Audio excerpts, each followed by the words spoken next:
prefix code is one option with the help of which we can define that whatever code words we are going to encode for the symbols, those particular will be uniquely decipherable or uniquely decodable, right?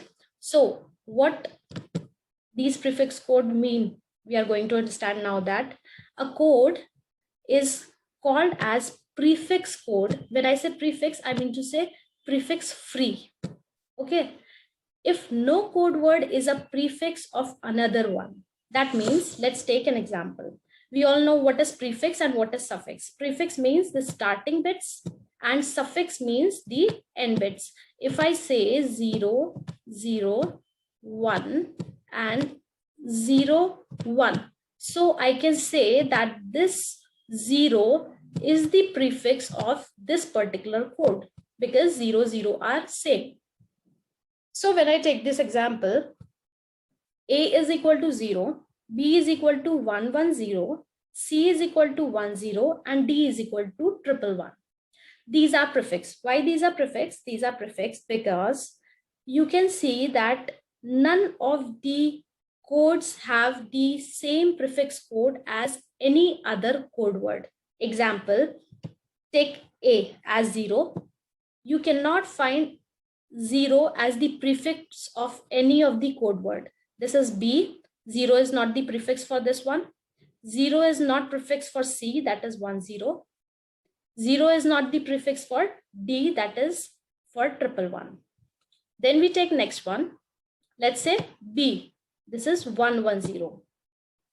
Obviously for A it is not a prefix.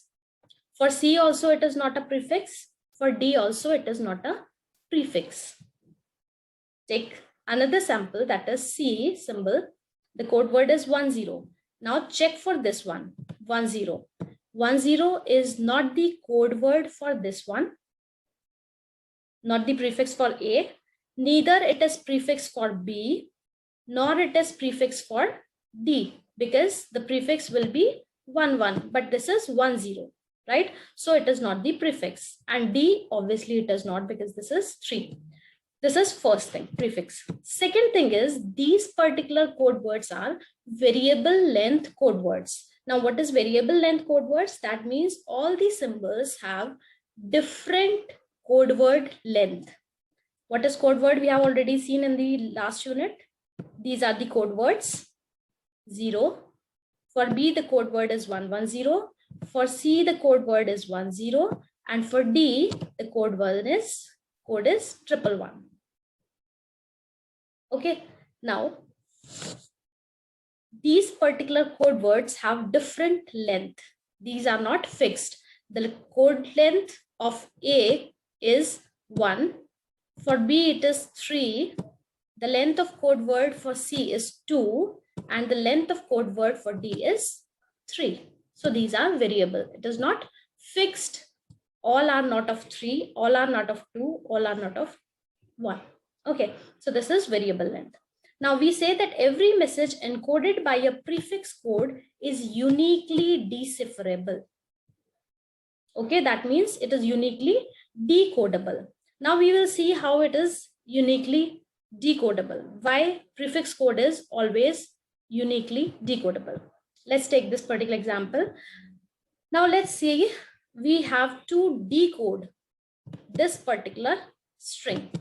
We have this particular string and we need to decode it. Okay, now when we decode this particular with the help of this code words, what I'm going to do, I can easily find out. First is 0. So 0 is what? 0 is A. So I have defined 0 as A. Okay. Next is 1. There is no code word, that is 1. Then we have 11. Again, there is no code word, that is 11. Then we have 110. Now we have B as 110. So this 110 will be B. Next, again, we are going to find out 1. we don't have any 1 as code word. 1 1, again we do not have any code word as 1 1. 1 1 0, again we have what? 1 1 0 as B. So again for 1 1 0 we can write B. Then the remaining is 0. And what is 0? 0 is A. So I can easily find out that the decoded symbol for this string is what? A, B, B, A, right? What if, just think of this, what if there was a code word, there was, let's take another example, there was A is equal to 0, okay, B is equal to 0, 1, and C is equal to 1, 1. Okay, now you can just see 0 is prefix for this one. So A is prefix of B, right? Now, if I need to decode a string that is 1, 1, 0, 1, how would I decode it? Just take it on 1. There is no code word as 1. Then I have 1, 1. There is a code word for C. So I decode it as C. Then I have 0. So yes, I have one code word for 0, that is A. And then I have 1. I do not have any code word. But let's take one more, 1, 1. Then I have 1, 1. So again, it will be like 1, 1 is C. Now, there is one more possibility. 1, 1 is C, and there is 0, 1 also, which can be termed as B. So there is a confusion. That means this particular code is not uniquely decodable. So the best way to find out is to define the codes as prefix codes, and these particular codes will be uniquely decodable codes. So I've written certain theory regarding this, that is, since no code word is a prefix of any other, that is why it is easily decodable uniquely. We can always find the first code word in a message, peel it off and continue decoding. That is what we were doing here. We are therefore interested in finding good prefix-free codes, right? These are termed as prefix codes, but actual meaning of prefix code means the code words are prefix-free codes, right? So this is how the uniquely decodable codes are defined with the help of prefix. Now, these particular Hoffman codes are called as, what? Optimum prefix code. Optimum means at its best of the cost, lowest cost. And prefix code, we need to understand that these are uniquely decodable codes. So these are the two priorities for coding, that is, we need to have the least cost and uniquely decodable codes. So that is why Hoffman code is called as optimum prefix code. Now, this particular code was developed by D. Hoffman in a class assignment. This is just a theory back for this history part. Construction of Hoffman codes is based on two ideas. Now, this is very important for us. In an optimum code, symbols with higher probability should have shorter code words. That means the symbols which are occurring frequently should have shorter code words because they are occurring frequently, and they can, if we keep the length of the code word of those symbol as larger, then the complete code we will get will be quite large. So that is why the symbols which are occurring frequently should have shorter code words and vice versa, right? That is why we are interested in keeping the variable length code versus fixed length code.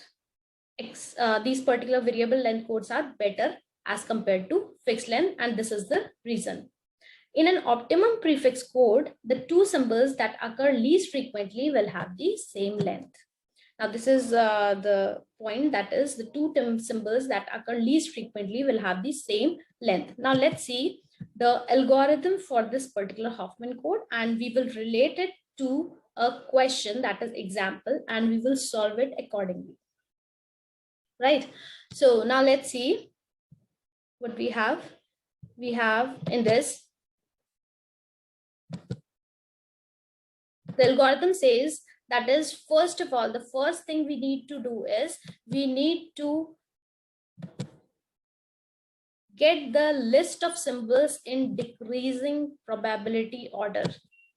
In question, we will be given the probability for each symbol. And what we need to do is we need to rank it in descending order, in decreasing order, according to the probability. So let's see the question. This is the question. In this, we have A is equal to A1 to A5, where the probability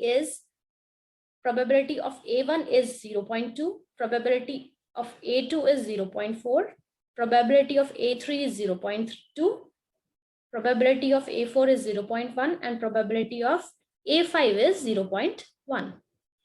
Now let's see what we are going to do. The first thing is we are going to put it in decreasing order according to the probability. So 0.4 is the highest, then 0.2. Now, whenever we have two symbols with same frequency, we will follow the sequence order. So that means 0.2 and 0.2 are same, but in sequence, A1 is coming earlier. So we are going to keep A1 as at first place only. Then we will keep A3, and same with A4 and A5. A4 and A5 are of same frequency, but still we are going to keep A4 at this sequence and then the A5. So this is the first step we are going to follow. That is, we have kept it in decreasing order.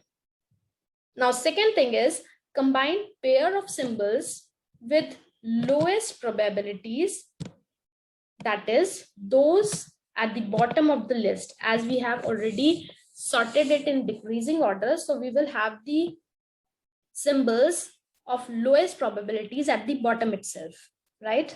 So what we are going to do is, next thing is we are going to update probability of the new node, that is PS dash. We have taken sequence, so this is just a generalized form S. So when we are going to add the two probabilities Si and Sj, and we'll name it as S dash. Okay, so let's see it in the example how we are going to do it. Now see here what we have. In step 2 we have taken step 1 was descending order. Okay, now see this particular part. The last two symbol probabilities will be added together, and then the new probability will be termed as S dash, and then it is sequenced in the same order, right? So let's say 0.1 and 0.1, we have added them together. So 0.1 will be 0.2, and then we are going to place 0.2 according to the sequence, according to the descending order. This is 0.2, so coming in last only. If it would have been 0.5, let's say, so it would have come to the first point here. Okay, so according to the sequence we are going to generate it. So what we have now, at the upper point we are going to put 0 for this branch, and at the lower point we are going to put 1 for this branch, because what we are going to do, we are going to make a Huffman tree as well, right? So this is going to be a Huffman tree. So 0 for this node and 1 for lower node. Now we are going to repeat this particular process till we get onto one root node. Now next step is we have taken 0.2, again 0.2. These are two lowest probabilities. We are going to add these two, and the addition of these two will be 0.4. Right? 0.2 plus 0.2 will be 0.4. So 0.4 will be placed where? Here. Now just remember, as I have told you earlier also, that if we are encountering the same probability like 0.4, already 0.4 is occurring, so I'm not going to put this 0.4 at the first point. No, it will be kept after which is already placed. So after A2 only I'm going to place 0.4. So this 0.4 comes here, not at the top. Again, upper branch 0, lower bound 1. Now again, we are going to follow same step, repeat these two lower frequencies to be added together and it will give 0.6. Now this particular 0.6 is greater than the remaining one, that is 0.4. So it will come on the top here. So 0.6. Now upper point 0, lower one as 1. And here what we are going to define is, we are going to say 0.6 and 0.4 will come at the lower point. So 0 this one and 1 this one. And finally we get 1. Okay. Addition of these two will be 0.6 plus 0.4 will be equal to 1. So now I have to find the code words for all these particular symbols. How to get the code words for these symbols? What we have to do is, first thing is, we need to find out, let's say for A5, this is A5, right? So for A5, how I'm going to get combine, this is the last procedure. Now we are going to see in the algorithm. What is the next point? The next point says, label the upper path of each branch node with a binary 0, we have already done, and the lower path with binary 1. We have already done this. Last step says scan tree from root to leaves to extract Hoffman code for each symbol. Now what we have to do, from root node to the leaves, I have to get the codes. So how will I get the codes? Just see here. This is the root node. So from root node, what I'll get what? 0 point, this is 0 and this is 1. So for A2, what I'll get simply, this is A1. So for A1, what I'll get? This as 0 and 1, right? Then what I have next point, that is A3. For A3, what I'm going to get is, this is A3. So 0, 0 and 0. So that will be what? That will be 000. Just see here again, 0. Then I have to move here 0 and 0, right? So this is 000. Then I have 0, 1. One more thing, you can make this particular tree in vertical form also if you are getting little confused, right? So this is how I'll get all the code words for the Hoffman coding. Okay, so this is the way we are going to achieve the Hoffman code words. Now you can see all the codes are variable length. That means none of the code word is having fixed length. And you can see the least probability occurring symbols are having the maximum length code. And the one which has the higher probability is having the minimum length of code, right? This I was telling you earlier. So this has been proven from this particular code words. Now, next thing is, what I have to do is, now I have to find out the average length. How to find out the average length? So I have taken the picture of these particular code words. For A2, the code word is A1, A101, A3000, A40010, and A50011. So the formula for length, average length, is capital L is for average length is equal to summation from K1 to N, P base K dot or multiplication L base K. Now K is going to change from here. I can say the N will be equal to 5. So K will be equal to 1 to 5 because we have 5 symbols. PK will always go from 1 to 5. LK will also go from 1 to 5. So now we have taken summation. So first thing, L1, I'm going to say probability PK, that is P1 multiplied by L1. So P1 is 0.4 and L1, the length is 1 of this particular code word. So multiplied by 1 plus 0.2 is P2, probability of 2, that is 0.2 multiplied by 0, 1. How many code word, what is the length of code word? 2. So multiplied by 2. Then I have probability of A3 symbol. So P3 is 0.2 multiplied by the length of the code word. Length is 3. This is of 3 bits. So multiplied by 3. Then I have probability of A4 symbol, that is 0.1, and the length of the code word is 4 multiplied by 4. And same is with A5, 0.1 is the probability and multiplied by 4. So the average length I got is 2.2 bits per symbol. Okay. Now, after this, I'm going to calculate the entropy. Now, for entropy, we have already seen in the earlier lectures also. What is the entropy? The formula for entropy? The formula for entropy is H is equal to summation K1 to N. We have already known this. Pk log base 2 1 divided by Pk. So same thing we have to do here is K is equal to 1 to N is equal to 5. So 1 to 5 we are going to. So the calculation will give you what? 2.13 will be the entropy. Now comes the actual calculation. How do we calculate the efficiency of the code words? If I need to calculate the efficiency of the code word, Huffman code, I need to calculate the redundancy, right? So to calculate the redundancy, what is the redundancy? Redundancy is the difference between the entropy and the average length of a code, right?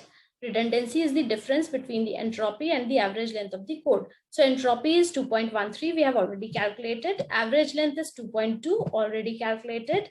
And then we'll give you the redundancy, that will be the difference of these two will be around 0.07 bits per symbol. So if a question comes in which you need to calculate the redundancy of or efficiency of a particular Huffman code, what you are going to find out, you are first going to find out the code words for all these symbols through the algorithm, then calculate the average length, entropy, and then the redundancy. So I hope this is clear to you all. Thank you very much.